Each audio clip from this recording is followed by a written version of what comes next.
And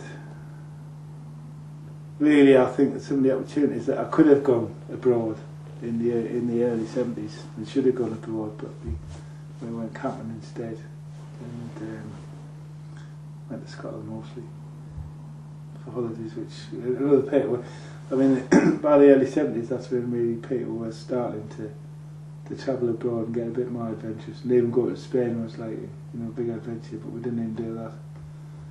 So I regret not doing that, because it was the time to do it. I mean, if I'd gone to Spain then, I'd probably, by the time I was 25, I would have been to South America or something. Once I got a taste of flying, because I wasn't keen on flying, that was the next problem.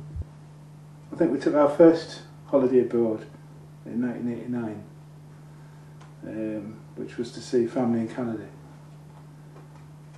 And we took a sort of a package holiday in 1991, where we went to Corfu, and I managed, despite all the odds, to find some authentic Greece, which was more appealing than the bars and the beaches and the hotels. So I've taken some pictures there which I was pleased with and still am, which show real Greek people do real Greek things. And this was in Berlin.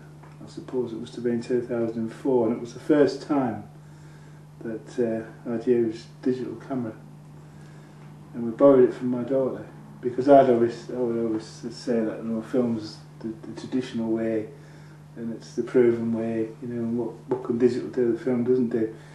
Having borrowed that camera for a week, I found out within a day or so what it could do, and I think just digital cameras are fantastic.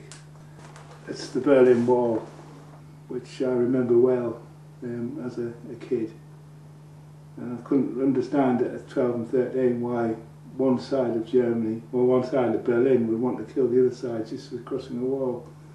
It just seemed so bizarre that people were dying just to get across from one side to the other. This one here is Cambodia.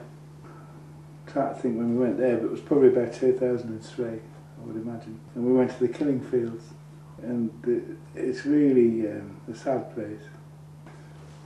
There's a kid there holding up a bit of a leg bone, as if it's a toy. And the bones everywhere. If you were to dig anywhere, you'd find human remains, and the piles of skulls, just like that. And there's a big pile of clothes and photographs on the board. And it's a really moving place, As well as that, there are some lovely parts of Cambodia. There are a world famous Angkor Wat, which is worth seeing, without a doubt. But it was the killing fields that were moving. I think one of the favourite places I went was Istanbul, because we've been to Canada, we've been to Greece, we've been to Spain, but this was the first time that we went somewhere that was totally different, where you didn't understand what was going on, and it wasn't easy to understand what was going on, but you could just stand and watch it, and that was the fun.